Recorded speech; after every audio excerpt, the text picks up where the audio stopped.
Cette semaine, dans Carnet de santé, les phobies, quelles en sont les causes et quelles solutions pour s'en sortir, on en parle.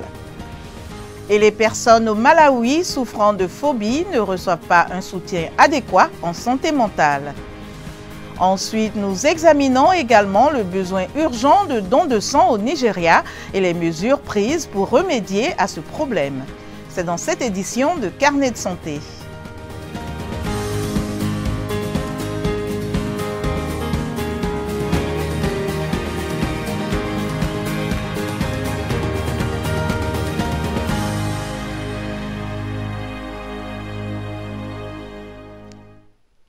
Bonjour à tous, ravi d'être avec vous pour une nouvelle édition de Carnet de santé. La phobie touche beaucoup d'entre nous. C'est une peur irrationnelle d'un objet, d'un être vivant ou d'une situation sans danger apparent. Cette peur s'accompagne parfois d'angoisse qui peut prendre l'allure de panique. Les phobies sont nombreuses et comprennent l'arachnophobie, la peur des araignées, la claustrophobie, la peur des espaces confinés et l'aérophobie, la peur de l'avion. Ces peurs sont accablantes et peuvent parfois empêcher les individus de participer aux activités quotidiennes ou de profiter d'interactions sociales. Les causes des phobies sont inconnues, mais les experts estiment qu'elles peuvent, entre autres, être liées à de mauvaises expériences.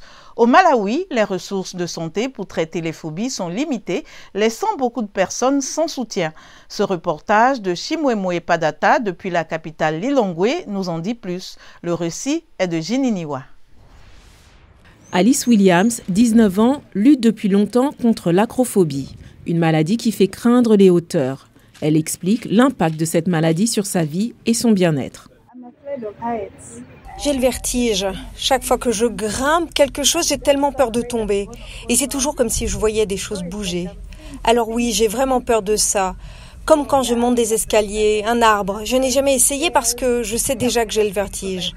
Donc quand je monte des escaliers ou que je suis quelque part en hauteur et que je regarde en bas, j'ai vraiment peur de ça. Doreen Gama, 42 ans, ne souhaite pas divulguer son vrai nom, souffre également de phobie. Elle a commencé à avoir peur des serpents à l'âge de 7 ans. J'ai vu beaucoup d'animaux, mais le serpent était toujours présent dans mon esprit. J'en rêvais. Je rêvais des serpents qui venaient vers moi, qui me poursuivaient. Je pense donc que je n'aime pas vraiment voir des serpents. Les experts affirment que les phobies peuvent être diagnostiquées et souvent traitées par une combinaison de médicaments et psychothérapie. Malheureusement, Doreen ne connaît aucun service psychosocial dans sa ville. Nous pensons que cela va peut-être disparaître tout seul, mais je n'ai jamais rien vu qui permette de se débarrasser de la phobie ou d'aider quelqu'un qui en est atteint. Je pense que c'est la personne elle-même qui se débarrasse de sa phobie et non pas quelqu'un qui l'aide.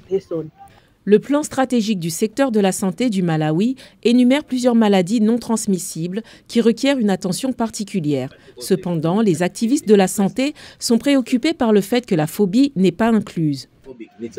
C'est là que la phobie a besoin de plaidoyer et de beaucoup de sensibilisation auprès des décideurs, des responsables politiques qui prennent des décisions au plus haut niveau, parce que nous avons des gens au plus haut niveau qui n'ont aucune peur de tant de choses et aussi à un niveau plus bas. Adela Chokoto est conseillère psychosociale et s'occupe de personnes souffrant de tout type de phobie. Selon elle, il est regrettable que cette maladie soit si fréquente et pourtant négligée. Essentiellement, avec les phobies, le meilleur traitement serait la thérapie. Parce que ce que nous voulons faire en thérapie spécifiquement, c'est ce que nous appelons la thérapie cognitivo-comportementale, qui est un type de thérapie où nous décomposons cette peur en pensée et en comportement, mais aussi en mouvement. Je pense donc que le meilleur traitement pourrait être de travailler autour d'une thérapie. Les chercheurs affirment que si toutes les phobies n'ont pas besoin d'être traitées, il existe des thérapies pour aider les gens à contrôler leur peur. Quelle est votre phobie ou votre plus grande peur et comment affecte-t-elle votre vie au quotidien? Qu'avez-vous fait pour la surmonter? Voici quelques réactions d'Abidjan en Côte d'Ivoire. Moi, personnellement, je suis claustrophobe. J'ai peur des espaces très réduits. Et j'avoue que je ne m'imagine jamais être, par exemple, dans un puits. Je ne saurais pas comment m'y tenir ou dans un couloir prolongé. J'ai même du mal à emprunter des couloirs qui sont restreints et qui sont longs. quand je dois emprunter ces genres de couloirs, je m'y refuse. J'ai le mal de l'air déjà et j'ai comme une sensation de cœur qui bat, qui a une accélération du rythme cardiaque. Voilà comment ça se manifeste. Dans le temps, j'ai eu à manifester un peu de phobie concernant la prise en parole en public. Voilà, c'était quelque chose pour moi qui me fatiguait. Voilà, surtout pour le regard des autres, qu'est-ce que les autres allaient dire, est-ce que j'allais pas me tromper dans le langage, dans le parler. Donc c'était des choses qui m'effrayaient, mais bon, avec le temps, on a pu surmonter ces choses-là en se prêtant au jeu. Donc ça nous a aidé à pouvoir surmonter cette phobie-là. J'avoue que je travaille, de façon personnelle, je travaille sur ma peur des espaces réduits. Par moment, j'essaie, quand je suis seul, de passer dans des endroits qui sont très restreints pour voir comment je me comporterai. Voilà, j'avais la phobie des vers de terre, par exemple. Voilà, donc maintenant ça va, je relativise un peu, donc ça va. J'ai pu surmonter ça avec le temps. Voilà, j'ai pu observer des gens qui s'approchaient facilement des vers de terre sans que ça ne leur fasse de mal. À l'école, on a eu à occuper des postes de responsabilité, donc on était contraints à parler devant. Donc ce sont ces choses-là qui nous ont aidés à vraiment rapidement vaincre cette phobie-là. La claustrophobie, par exemple, on peut dire que c'est inné. Il y a des gens naturellement qui ne supportent pas de rester dans un endroit clos. Voilà, donc ça, ce sont des phobies qu'on peut dire innées quand même, mais qui se traitent tout de même, qui se traitent. Le docteur Kamak aussi est psychiatre clinique et enseignant honoraire à l'Université du Cap en Afrique du Sud. Il explique certaines causes profondes des phobies et partage quelques étapes pour les surmonter. Une phobie est une peur irrationnelle, excessive et persistante d'un objet ou d'une situation. Il s'agit d'un objet ou d'une situation où il ne serait pas normal d'éprouver de la peur ou de l'anxiété. Les symptômes physiques de la phobie peuvent inclure des signes de panique ou ce que l'on appelle une crise d'anxiété qui se manifeste comme une vague. Cela peut commencer petit, puis s'aggraver progressivement et atteindre un pic. Lorsque cela survient, les crises peuvent être légères ou intenses. Lors de ces épisodes, des pensées peuvent subvenir, par exemple l'impression qu'il se passe quelque chose de grave ou qu'on ne peut pas s'échapper. En même temps que ces pensées, il peut y avoir une variété de sensations physiques telles que des vertiges, la bouche sèche, des tremblements, des sueurs, une sensation d'oppression thoracique ou de picotement. C'est cette combinaison de pensées et de symptômes physiques qui survient en vague. Les phobies les plus courantes sont les phobies spécifiques, comme la peur des animaux, des espaces clos, des hauteurs, par exemple. Il existe aussi ce que l'on appelle la phobie sociale ou anxiété sociale et l'agoraphobie, qui est la peur d'avoir une crise d'anxiété dans un endroit où l'on ne peut pas facilement s'échapper. Les expériences de la petite enfance sont très importantes dans le développement des phobies. Plus l'exposition est précoce, plus il est probable qu'elle entraîne des résultats négatifs. Par exemple, un enfant qui subit un traumatisme grave, comme une morsure de chien ou de serpent, peut développer une anxiété anormale plus tard si cet événement n'est pas bien géré ou traité. Les phobies peuvent se manifester différemment selon l'environnement de la personne. Par exemple, quelqu'un qui ne prend pas souvent l'avion pourrait ne pas développer la peur de l'avion. De même, dans une région où il y a beaucoup de serpents, la peur des serpents pourrait être plus prévalente. Les phobies sont des troubles anxieux qui existent dans tous les contextes. Ainsi, dans le monde entier, on s'attend à trouver des troubles anxieux. Environ 1 personne sur 4 à 1 personne sur 6 souffrira d'un trouble anxieux dont font partie les phobies.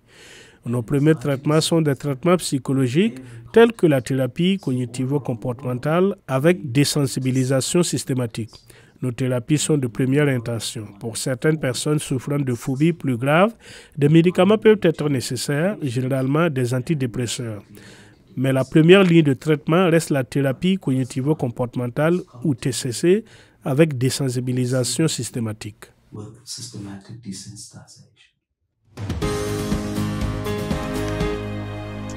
Le Nigeria a lancé une initiative nationale de dons de sang alors que le pays fait face à une grave pénurie de sang. Les autorités indiquent que le Nigeria ne reçoit qu'un quart des dons de sang annuels nécessaires, laissant les patients et les hôpitaux dans une situation critique en cas d'urgence. Suivons ce reportage de Timothy Obiezou, relaté par Claire Morin-Gibour. Le musicien nigérian Excel Pressworth souffre de drépanocytose depuis 3 décennies. En juillet, ce trouble sanguin a entraîné un épisode de santé douloureux et il a dû subir une transfusion sanguine. Il n'y avait pas de sang à l'hôpital. Je pense que leur banque de sang était vide. Je ne suis même pas sûr qu'il en existait une. Nous avons dû commencer à chercher du sang. Monsieur Pressworth a attendu plus de 5 heures qu'un membre de sa famille donne son sang et le soulage enfin. En 2023, l'Agence nationale du sang du Nigeria a annoncé n'obtenir que 27% des 1,8 million d'unités de sang dont il a besoin chaque année grâce aux donneurs de sang volontaires. Les autorités sanitaires attribuent la réticence à donner du sang à la désinformation, aux préjugés culturels et religieux et au sous-financement des opérations de l'agence, dont les campagnes de sensibilisation. La grave pénurie de sang au Nigeria oblige souvent les patients désespérés à faire appel à ce que l'on appelle les racketteurs de sang, c'est-à-dire des donneurs illégaux qui donnent leur sang contre de l'argent. Cette filière ne fait l'objet que de peu de réglementations garantissant la sécurité d'utilisation de ce sang. Pour remédier à la pénurie, le gouvernement nigérian a annoncé en septembre mettre en place des centres de collecte de sang, comme celui-ci, dans les 774 zones de gouvernement local. L'objectif est de veiller à ce qu'il y ait suffisamment de sang pour les urgences médicales et les transfusions. Il y a une inertie à l'égard du don de sang. Les gens n'aiment pas donner leur sang. Ils pensent qu'ils risquent de mourir s'ils le donnent et qu'ils n'en ont pas assez. Nous allons dans les établissements d'enseignement supérieur où il y a beaucoup de jeunes et dans les églises qui sont densément peuplées. Nous allons dans les centres commerciaux et sur les marchés. Balikizu Mohamed donne son sang pour la première fois. Je pense que c'est important parce qu'il y a quelqu'un qui en a besoin. Alors comme j'en ai assez, je pense que je peux faire un don. Excel Pressworth utilise sa musique pour sensibiliser les autres à la drépanocytose et encourager les gens à donner leur sang. En 2022, il a lancé une association appelée The Sickle Sound. Je diffuse de bonnes informations sur la drépanocytose. Une fois que vous comprenez comment quelque chose fonctionne, toutes les superstitions et tous les mythes que vous aviez auparavant sont brisés. Madame Léon Dani indique que l'Agence nationale du sang a pour objectif d'accumuler 1 million d'unités de sang dans les 6 centres du pays, mais elle n'a pas précisé quand cet objectif pourrait être atteint. D'ici là, de nombreuses personnes comme Excel Pressworth auront du mal à obtenir une transfusion qui pourrait être vitale. C'est tout pour aujourd'hui. Pour plus d'informations sur la santé, les percées dans le monde médical et aussi des conseils pour votre bien-être, restez connectés sur voaafrique.com. Vous pouvez me suivre sur X @LenorMoudou. En attendant de se revoir la semaine prochaine, je vous souhaite de rester en bonne santé. À bientôt.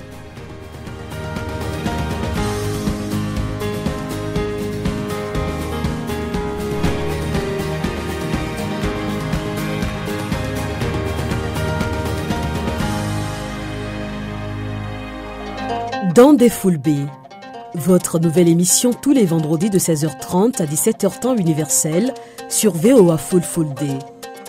Dans des Full B braque ses projecteurs sur les jeunes, leurs ambitions, leurs projets, leurs défis.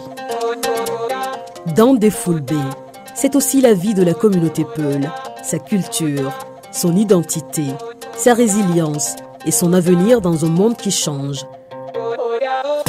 Restez connectés et découvrez toutes les facettes de cette vaste communauté, riche par sa diversité. Dans des Full B en FM, ondes courtes, sur la fréquence des 7630 kHz, sur nos réseaux sociaux et à travers nos stations partenaires en Afrique. Dans des Full B, de 16h30 à 17h temps universel sur VOA Full Day.